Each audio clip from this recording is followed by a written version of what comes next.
어머니, 반찬이 너무 짜요. 빨래는 이게 뭐예요? 얼룩이 그대로네요. 설거지 하는데 물을 왜 이렇게 많이 써요? 저한테는 하루 종일 집안일만 시켰습니다. 화면을 2번 누르면 행운이 찾아옵니다. 사연 시작하기 전에 무료로 할 수 있는 구독과 좋아요로 응원 부탁드립니다. 저는 올해 72입니다. 30년 전 남편이 먼저 떠난 뒤 혼자서 아들을 키웠습니다. 그렇게 버티고 버텨 일군 작은 집 한 채, 그리고 평생 모은 적금 몇 장, 그게 제 전부였고 제 자존심이었습니다. 하지만 아들, 부부와 함께 살기 시작하면서 제 삶은 조금씩 말라가기 시작했습니다. 밥상에 앉은 며느리가 제국을 한 숟가락 뜨더니 얼굴을 찌푸리며 그러더군요. 어머니, 반찬이 너무 짜요. 투정하듯 말하면서도 그 눈빛엔 제가 만든 음식이 아니라 제가 짜고 거슬린다는 표정이 담겨 있었어요. 며칠 뒤엔 빨래를 널어놓은 저에게 이게 빨래예요? 얼룩이 그대로잖아요. 하고 딱 쏘아 붙였습니다. 심지어 설거지를 하고 있으면 뒤에 와서 물은 왜 이렇게 많이 쓰세요? 하며 수도꼭지를 획 잠가버리기도 했죠. 그 말들이 쌓여갈수록 제 마음도 가뭄때 논바닥처럼 바닥을 드러냈어요. 마르고 금이 가고 누구에게도 채워지지 않는, 그런데 더 가슴을 아프게 한 건 아들 녀석의 한마디였어요. 엄마가 좀 맞춰요. 그냥 좀 참고 살아. 그 말은 엄마, 당신은 중요하지 않아라는 뜻처럼 들렸어요. 하지만 그땐 몰랐습니다. 내가 참아낸 그 시간들이 우리 가족에 숨어 있던 커다란 비밀로 이어질 줄은, 그리고 바로 그 비밀이 제 삶을 완전히 뒤바꿀 전환점이 될 줄은 그 누구도 상상하지 못했을 겁니다. 아들 부부와 함께 사는 집은 언뜻 보기엔 평온했습니다. 하지만 그 평온 아래에 잔잔한 금이 하루하루 늘어갔습니다. 며느리는 하루 종일 집안일을 저에게 시켰습니다. 제가 쉬려고 응접실에 앉으면 바로 뒤에서 한숨이 들렸죠. 어머니, 혹시 설거지는요? 어머니, 빨래는 다 계셨어요? 어머니, 저녁 준비 안 하세요? 그 말투는 부탁이 아니었습니다. 그냥 해야 하는 일처럼 명령에 가까웠습니다. 제가 늦게 움직이면 문을 조금 세게 닫는 소리가 들렸고, 그럴 때마다 제 어깨가 움찔했습니다. 제가 분명 이 집의 주인이었고 제 돈으로 이 집의 모든 비용을 지냈는데도 저는 어느새 얹혀 사는 사람처럼 행동하고 있었습니다. 그러던 어느 날 제가 그릇을 떨어뜨려 살짝 깨뜨린 적이 있었어요. 그 순간 며느리가 눈을 치켜뜨며 말하더군요. 어머니, 이거 새 거였어요. 제발 조심 좀 하세요. 이거 얼마짜린 줄 아세요? 그 말에 저는 입을 닫았습니다. 미안해서가 아니라 그 말투 속에 이거 얼마짜린 줄 아세요? 라는 말이 제가 그릇 하나만도 못한 듯 들렸기 때문입니다. 그리고 그날 밤 아들에게 조용히 말했습니다. 얘야, 엄마가 뭘 그렇게 잘못했니? 그런데 돌아온 대답은 또 같았습니다. 엄마가 그냥 맞춰줘. 그게 편해. 그 순간 저는 깨달았습니다. 이 아이는 제가 무시당하고 참고만 사는 걸 보면서도 그저 편한 길을 택하고 있다는 것을요. 그런데 그때였습니다. 이 모든 상황의 실마리를 푸는 전화 한 통이 제게 걸려온 것은 그날 오후였습니다. 낯선 번호가 제 휴대전화로 걸려왔습니다. 여보세요? 안녕하세요, 안사돈. 바로 며느리의 어머니였습니다. 그분의 목소리는 다급하면서도 어딘가 감사함이 묻어났습니다. 사돈 정말 고마워요. 우리 딸이 매달 준 용돈이 모두 안사돈이 준 거라면서요. 얼마나 고마운지 몰라요. 순간 제 손에서 셀폰이 떨어질 뻔했습니다. 용돈? 제가 준 돈? 저는 멍하니 물었습니다. 무슨 말씀이세요? 안사돈은 아무것도 모르는 듯 밝게 이어 말했습니다. 아니, 우리 딸이 그러더라고요. 시어머니가 며느리가 이뻐서 친정엄마 용돈을 드린다고, 그 돈이 다 안사돈 돈이라고. 그 순간 제 머릿속에 퍼즐 조각이 타다닥 맞춰졌습니다. 2달 전부터 제가 통장 정리를 하려다 잔액이 이상하게 줄어든 걸 봤던 적이 있었죠. 그때는 제가 착각한 줄 알았습니다. 하지만 이 말은 며느리가 제 돈을 가져갔다는 의미. 안사돈, 혹시 금액이 얼마나? 제가 떨리는 목소리로 물었습니다. 글쎄요. 매달 100만 원씩 받았는데 매달 100만 원씩 내 손에서 사라진 건 돈이 아니라 내 자존심이고 내 삶이었습니다. 그 통화가 끝나고 저는 손을 바들바들 떨며 가방과 주민등록증을 챙겼습니다. 그리고 단 한마디만 속으로 중얼거렸습니다. 확인하러 가야겠다. 그 길로 저는 은행으로 향했습니다. 그리고 그곳에서 제가 상상조차 못했던 이 일의 비밀이 서서히 모습을 드러내기 시작했습니다. 은행 창구 앞에 앉아 번호표를 쥐고 있는데 손이 부들부들 떨렸습니다. 하지만 떨리는 건 몸이 아니라 제 인생 전체였습니다. 제 차례가 되자 예금 담당 직원에게 말했습니다. 저 최근 1년 입출금 내역 좀 볼 수 있을까요? 직원은 컴퓨터를 두드리더니 모니터를 돌려 보여줬습니다. 그 순간 제 숨이 턱 막혔습니다. 매달 일정한 날짜에 정확히 같은 금액이 출금된 기록, 결제 방식은 인터넷 이체. 금액은 100만 원씩 10번, 합계 1000만 원. 손가락이 얼어붙은 듯 움직이지 않았습니다. 제가 기억조차 못하는 날들, 그 돈은 제 통장에서 사라지고 있었습니다. 고객님, 혹시 가족분이 대신 이체하신 건 아니신지요? 직원의 조심스러운 말에 저는 고개를 천천히 젓고 말았습니다. 저는 인터넷 뱅킹을 할 줄도 몰라요. 그 말에 직원이 잠시 멈칫했습니다.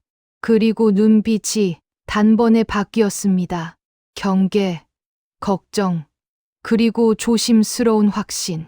고객님, 혹시 비밀번호를 아는 가족이 있으신가요? 그 순간 며느리의 얼굴이 떠올랐습니다.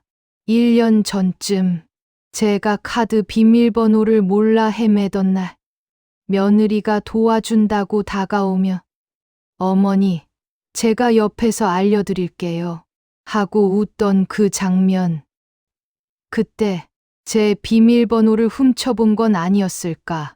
저는 그 자리에서 눈물이 왈칵 쏟아졌습니다. 직원은 당황해 휴지를 건네며 말했습니다. 고객님, 원하시면 모든 거래를 즉시 차단하고 개설된 자동이체와 비밀번호를 변경할 수 있습니다. 그 말은 내 인생을 다시 내 손으로 잡을 마지막 기회처럼 들렸어요. 저는 고개를 끄덕였고 직원은 바로 조치를 취해 주었습니다. 그 순간 저는 깨달았습니다. 내 통장에서 사라진 건 돈뿐 아니라 내 존엄도 함께 빠져나갔다는 것을. 그리고 그 순간 저는 결심했습니다. 이제는 누구에게도 말리지 않겠다고, 나를 다시 찾겠다고. 은행에서 돌아오는 길, 심장은 마구 뛰고 머릿속은 하얘졌습니다. 말해야 할까? 참아야 할까? 아들 얼굴을 어떻게 보지? 집 문을 열었을 때 며느리는 소파에서 드라마를 보고 있었고 아들은 퇴근을 했더군요. 제가 조용히 들어오자 며느리가 힐끗 쳐다보며 말했습니다. 어머니, 저녁 반찬은 하셨어요? 그 평소의 말투, 그냥 지나칠 수도 있는 말. 그런데 오늘은 그 말이 제 뺨을 후려치는 듯 했습니다. 저는 신발도 벗지 않은 채 그 자리에 서서 말했습니다. 너네 통장에서 돈 빼갔지. 정적이 흐르고 공기가 얼어붙었습니다. 어머니 무슨 말씀이세요? 며느리가 벌떡 일어났습니다. 제가 조용히 가방에서 은행 명세서를 꺼내 보이자 며느리 표정이 하얗게 변했습니다. 아, 그건요. 어머니가 저한테 허락하셨잖아요. 말끝이 떨렸습니다. 내가 언제? 아들이 다가와 말렸습니다. 엄마 진정 좀 하고 넌 조용히 해라. 제 목소리가 처음으로 강하게 터져 나왔습니다. 그 순간 저는 깨달았습니다. 이 집에서 단 한 번도 제가 큰 소리를 낸 적이 없다는 것을. 제 말은 거실 공기를 찢으며 아주 천천히 무겁게 흘러나왔습니다. 나는 너희에게 집을 내주고 밥을 해주고 살림을 보탰지. 그런데 너희는 내 등 뒤에서 내 돈을 훔쳤어. 며느리는 결국 바닥에 주저앉았습니다. 그리고 중얼거렸습니다. 친정이 너무 힘들었어요. 어머니는 돈이 많으니까 조금은 괜찮을 줄 알았어요. 그 말을 듣는 순간 저는 더 이상 이 집에서 숨도 쉬기 싫었습니다. 며느리는 울었고 아들은 멍하니 섰었습니다. 하지만 저는 아무 말도 듣고 싶지 않았습니다. 어머니, 우리 다시 상의해요. 제가 잘못했어요. 정말 죄송해요. 며느리가 매달리듯 말했지만 그 말은 저에게 아무런 울림도 주지 못했습니다. 아들은 침묵 속에서 저를 바라보기만 했습니다. 그 눈빛엔 죄책감보다는 당당함이 더 많았습니다. 엄마, 우리가 너무 힘들어서 뭐라도 해야 했어. 그 말은 마지막 남은 희망까지 짓밟는 소리처럼 들렸습니다. 엄마의 돈은, 엄마의 시간은, 엄마의 희생은 당연한 것이라는 그들의 오래된 생각, 그 생각의 바닥을 그 순간 확인한 것입니다. 그날 밤, 저는 깊이 생각했습니다. 그리고 결론을 내렸습니다. 오늘 이후로 이 집에서 나를 함부로 하게 놔두지 않겠다고. 그 다음 날 저는 은행에서 모든 돈을 안전하게 옮겼습니다. 장기 예금, 정기 이체, 비밀번호, 모든 것. 그리고 아들이 퇴근해서 들어왔을 때 조용히 말했습니다. 나는 너희와 여기까지다. 아들은 크게 흔들렸습니다.